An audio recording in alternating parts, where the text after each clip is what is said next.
बिस्मिल्लाहिर्रहमानिर्रहीम। अस्सलाम वालेकुम नाज़रीन, आप यूट्यूब चैनल देख रहे हैं। मैं इमरान खान हूँ। हुकूमती इत्तेहादी जमात पाकिस्तान पीपल्स पार्टी ने भी अब आवाज़ उठाना शुरू कर दी और वो भी ये कह रहे हैं कि गिलगित बल्तिस्तान के इलेक्शन में ज़्यादतियाँ की जा रही हैं। देखिए, वो चीज़ों को रिकॉर्ड पे रखना चाहते हैं। मैंने इससे पहले आपको दिखाया था और ये आप दोबारा देख लीजिए तस्वीर। ये जब गिलगित बल्तिस्तान का इलेक्शन हुआ था इमरान खान साहब के दौरे हुकूमत में, तो पाकिस्तान पीपल्स पार्टी और PMLN को कितनी आज़ादी थी। आप जरा इसको देख लीजिए। कुछ टाउट्स बैठे हुए हैं टीवी चैनल्स के ऊपर और वो इमरान खान साहब के बोगस में मुब्तला कुछ सहाफ़ी भी हैं। वो बेचारे ये कहते रहते हैं कि इमरान खान साहब के दौर में इमरान खान साहब को फ्री हैंड था और पीपल्स पार्टी और PMLN जो है वो बंधे हुए थे, तो वही कुछ आज हो रहा है, कुछ भी तब्दील नहीं हुआ। वो इस तरह के आपको कहानियां और ऐसे चूरन आपको बेचते हैं। लेकिन हकायक ये है कि इमरान खान साहब के दौरे हुकूमत में लगभग सारे ज़िमनी इलेक्शन इमरान खान साहब हार गए थे। अगर वो अपनी ताकत इस्तेमाल करते या हुकूमती वसाइल इस्तेमाल करते या एस्टेब्लिशमेंट के साथ मिलकर दो नंबरी करते तो इमरान खान साहब वो ज़िमनी इलेक्शन जीत सकते थे। लेकिन इमरान खान साहब ने ज़िमनी इंतखाबात पे असरअंदाज होने की कोशिश नहीं की, ना ही वो गिलगित बल्तिस्तान और कश्मीर के जो इंतखाबात हैं उसके ऊपर असरअंदाज हुए। नॉर्मली वहां पे हुकूमतें जीत जाती हैं, लेकिन अब मिलिट्री एस्टेब्लिशमेंट की बेजा मुदाखलत की वजह से इस इलेक्शन में सूरत हाल थोड़ी सी मुख्तलिफ है। ये गिलगित बल्तिस्तान में जब पिछली मरतबा इलेक्शन हुए इमरान खान साहब के दौरे हुकूमत में, तो मरियम नवाज और बिलावल देखें कैसे कुल्ले फिर रहे थे। वहां पे फैंसी ड्रेस शो चल रहा था, फुल इंजॉयमेंट चल रही थी, पूरा प्रोटोकॉल मिल रहा था। लेकिन आज पाकिस्तान तहरीके इंसाफ के साथ क्या हो रहा है, ये जो सहाफ़ी, दानिश्वर या टाउट्स, ये जो लोग भी इसको एक साथ दिखाने की कोशिश करते हैं ना कि जनाब जो पीपल्स पार्टी और PMLN के साथ हुआ वही आज PTI के साथ हो रहा है गिलगित बल्तिस्तान के इलेक्शन में या कश्मीर के इलेक्शन में, ये आपको धोखा दे रहे हैं और ये मुनाफकत कर रहे हैं। ऐसा नहीं था।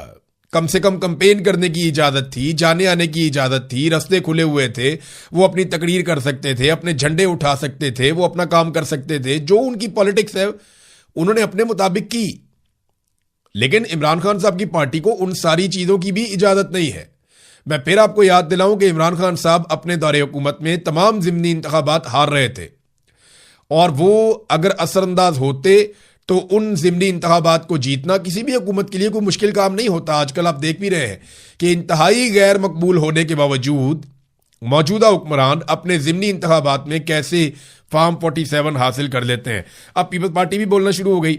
उन्होंने कहा जी जो पंजाब पुलिस तैनात की गई है गिलगित बल्तिस्तान के इलेक्शन में, इससे मकामी लोगों को तहफ़्फ़ुज़ात हैं।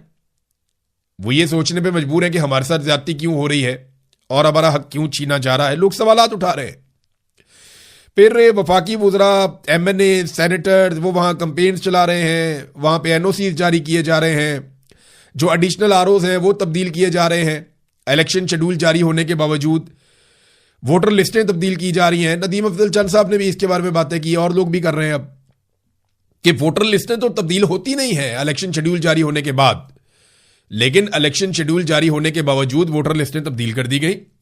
और सबसे बड़ा सवाल यह पैदा होता है कि क्या गिलगित बल्तिस्तान में जो इंतखाबात होने जा रहे हैं वो फ्री एंड फेयर इलेक्शंस हैं? तो आज पूरे पाकिस्तान में आप जिससे मर्जी पूछ लें, गिलगित बल्तिस्तान में इस मरतबा होने वाले इंतखाबात फ्री एंड फेयर नहीं है। पाकिस्तान की एस्टेब्लिशमेंट ने दो जमातों के लिए ग्राउंड बनाई है, नवाज शरीफ और जरदारी। इन दोनों की पार्टियों को मौका दिया इलेक्शन लड़ने का और इनके बीच में ही वो हुकूमत की बंदरबांट करने वाले हैं। आखिरी जो रुकावट है इनके रास्ते में वो वोटर है, अवाम है। उस रुकावट को दूर करने की कोशिश कर रहे हैं। इंतखाबी निशान तक बार बार तब्दील किए जा रहे हैं। यहां पे एक उम्मीदवार है और उन्होंने, वो बेचारे बता रहे हैं जिला गदर से, वो ये बताते हैं नवाज खान नाजी, वो ये कहते हैं जनाब के पहले एक निशान दिया फिर दूसरा निशान। इस तरह की शिकायतें आ रही हैं और भी लोग बेचारे करते रहते हैं ऐसी शिकायतें। इससे मिलती जुलती बहुत शिकायतें इलेक्शन कमीशन की जानिब से आ रही हैं। तो जनाब वो कहते हैं पहले एक इंतखाबी निशान दिया फिर तब्दील कर दिया, अब दोबारा तब्दील कर रहे हैं। तो वो बिल्कुल इलेक्शन सर पे है। एक उम्मीदवार को वो इतने लंबे चौड़े दूर दराज के इलाके हैं वहां पे जाकर एक लोगों को बताना कि ये मेरा निशान है, वहां से आप अगले इलाके में चले जाते हैं। अब आप वापस जाके बार बार तो नहीं बता सकते ये मेरा निशान है। वो गरीब लोग हैं, वहां पे कंपेन भी वैसे नहीं होती, तो लोग गलत निशान के ऊपर अपना ठप्पा लगा देंगे तो वो तो ये गलती हो जाएगी। बहरहाल इस किस्म की चीज़ें वहाँ पे बिल्कुल नॉर्मलाइज कर दी गई हैं और ये तस्वीरें आप देखते रहें और याद रखें कि इमरान खान साहब के दौर में खुली आज़ादी थी बिलावल को और मरियम को, और इन्होंने शानदार कंपेन की थी पूरे प्रोटोकॉल के साथ। कैप्टन सफदर पता नहीं किसकी तरफ से इलेक्शन लड़ रहे हैं, जाते तो वो नून लीग के जलसों में है, लेकिन बदवाएं वो पीपल्स पार्टी और नून लीग को देते हैं। कैप्टन सफदर ने अभी एक जलसे में बदवा दी, उन्होंने कहा जी कि या अल्लाह जो लोग अवाम का पैसा खाते हैं उनको इस दुनिया में भी जलील कर और आखिरत में भी उनकी नस्लों को तबाह कर दे जो हमारी नस्लों को आगे नहीं बढ़ने देते। आमीन, मैं भी आमीन कहूंगा। और मेरी पूरे पाकिस्तानियों से सबसे अपील है कि आप भी कैप्टन सफदर की इस दुआ के ऊपर आमीन कहें। बल्कि मैं ये चाहूंगा कि कैप्टन सफदर एक दिन जब बैठे हो ना रायवंड में, या कभी जहां पे जरदारी और नवाज शरीफ इकट्ठे बैठे हों, वो वहां पे ये वाली दुआ करें और वहां पे ये कहें कि या अल्लाह जिसने कौम का पैसा खाया वो तबाह बर्बाद हो जाए। फिर देखें कैप्टन सफदर को वहां पे कितने मिनट बैठने देते हैं। एक दफा वहां पे ये दुआ करें कि या अल्लाह उनकी नस्लें तबाह कर दें जो पाकिस्तानियों की नस्लों को आगे नहीं बढ़ने देती। फिर देखें कैप्टन सफदर को कैसे वो मीटिंग में से उठाते हैं। अव्वल तो मीटिंग में बैठाएंगे ही नहीं, इतनी औकात ही नहीं उन्होंने बनने दी कैप्टन सफदर की, लेकिन जो उनके साथ होगा वो भी अच्छी तरह जानते हैं। तो कैप्टन सफदर साहब अपने अंदर की भड़ास, अपने अंदर का गुस्सा, वो कभी ना कभी मुझे ऐसा लगता है कि वो निकालते रहते हैं और वो नाम लिए बगैर सच बोलते हैं जो जाकर बहुत दूर तक हिट होता है। देखिए, पाकिस्तान तहरीक इंसाफ के ऊपर लोग कहते हैं कि उन्होंने क्या किया, नवाज शरीफ भी ये कहते हैं, बाकी लोग भी ये कहते हैं कि क्या किया। गिलगित बल्तिस्तान की बात कर लेते हैं, 1-1.5 साल उन्हें वहां पे हुकूमत मिली है, लगभग 1.5 साल के आसपास का टाइम मिला, क्योंकि इसका इलेक्शन बाद में हुआ था। कोरोना वायरस गुजर गया, उसके बाद गिलगित बल्तिस्तान में इलेक्शन हुआ। जब जीबी में इलेक्शन हुआ उसके बाद तो इमरान खान साहब 1-1.5 साल भी नहीं रहे, बहुत थोड़ा सा टाइम उनको मिला वहां पे। उसके बाद एक ऐसा वक्त शुरू हो गया जिसमें कोई काम ही नहीं हो पा रहा था, पूरी की पूरी एस्टेब्लिशमेंट खिलाफ हो गई थी, फंड रोक दिए गए थे, वजीर आला को, वहां का जो वजीर आला था खालिद खुर्शीद, उसको दीवार के साथ लगाया जा रहा था।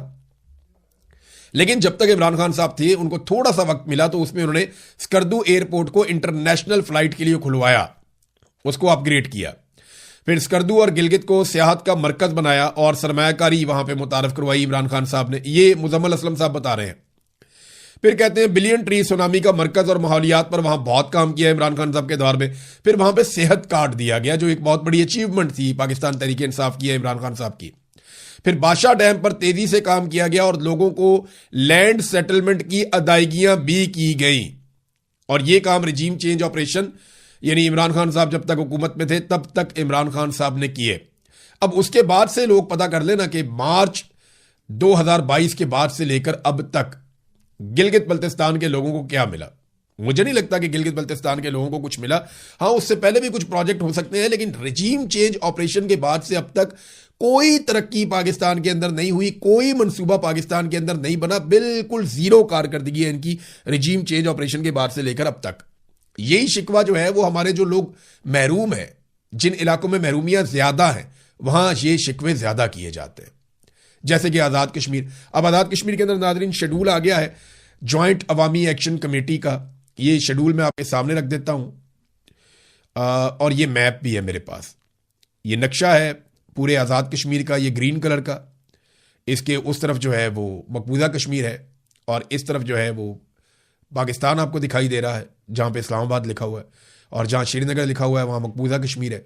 तो ये थोड़ा सा हिस्सा आजाद कश्मीर का हमारे पास मौजूद है और एक बारीक पट्टी है ये सिर्फ। तो इतना ही हम ले पाए इतने सालों में। तो अब यहां पे आप नक्शा देखें तो नीचे से ऊपर की तरफ आप जाएं तो नीचे भिम्बर है, उसके बाद मीरपुर है, फिर ऊपर कोटली आ जाता है, कोटली के बाद आप मजीद ऊपर जाएं तो रावलाकोट, बाग और फिर मुजफ्फराबाद। तो इसी नक्शे के हिसाब से मैप बनाया गया है अवामी एहतजाज का, लॉन्ग मार्च का, जो 9 जून को होने जा रहा है, उसका शेड्यूल जारी किया गया। 9 जून को भिम्बर और मीरपुर से लॉन्ग मार्च का आगाज होगा, काफिले कोटली पहुंचेंगे और काफी लेट पहुंचेंगे और वहां पे फिर उनका पड़ाव होगा। 10 जून को पूरा कोटली का जो जिला है, मीरपुर डिवीजन रावलाकोट की तरफ आएंगे। ये सारे नीचे से जो बढ़ते हुए आ रहे हैं ये इकट्ठे होंगे, यहां से मजीद लोग शामिल होंगे और ये रावलाकोट की तरफ आएंगे। फिर पुंछ डिवीजन, हमारे पुंछ डिवीजन के काफिले बाग और हल्का मुजाहिदाबाद को छोड़कर रास्ते में मिलेंगे, यानी वो यहां पे आके शामिल हो जाएंगे।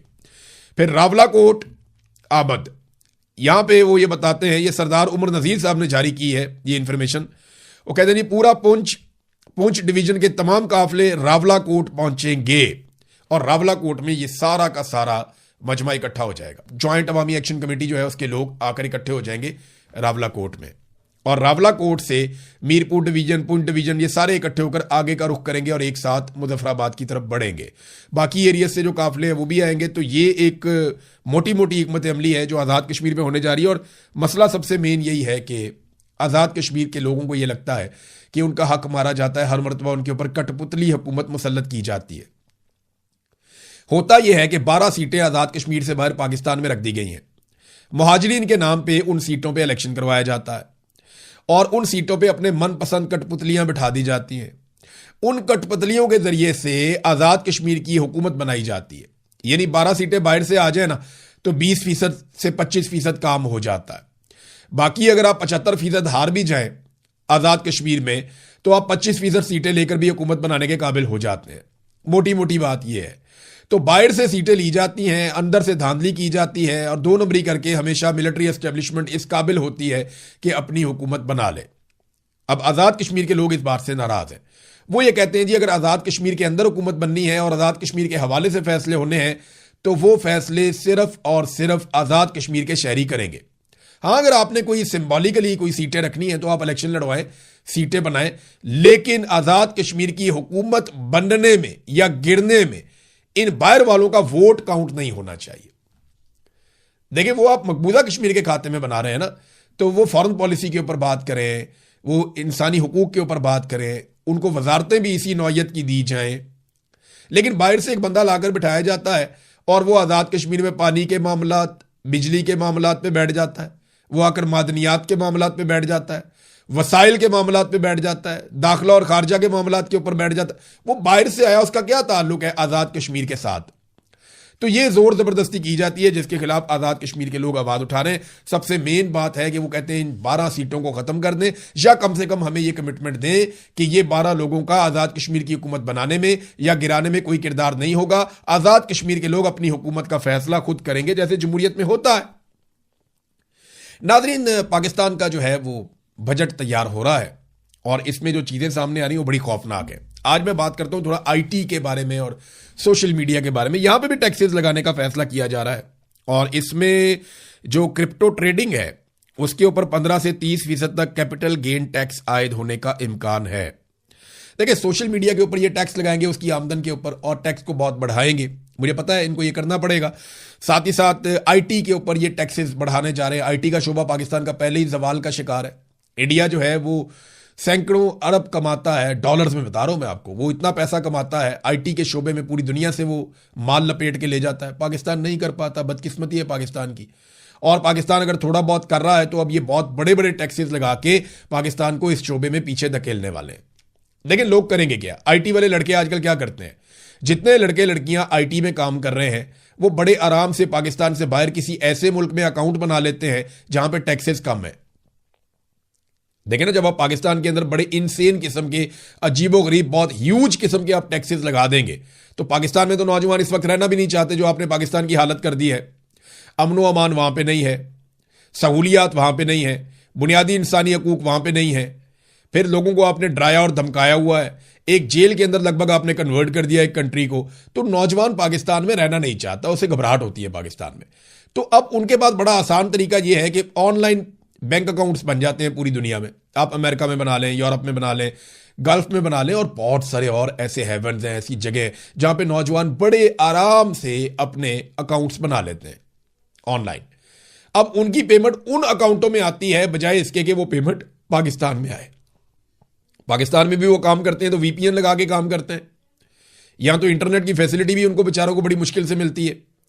तो वो जितनी उनकी इनकम होती है बजाय कि वो सारी इनकम पाकिस्तान में आए, वो इनकम ऐसे मुल्कों में जाती है जहां पे टैक्सेस मुनासिब हैं।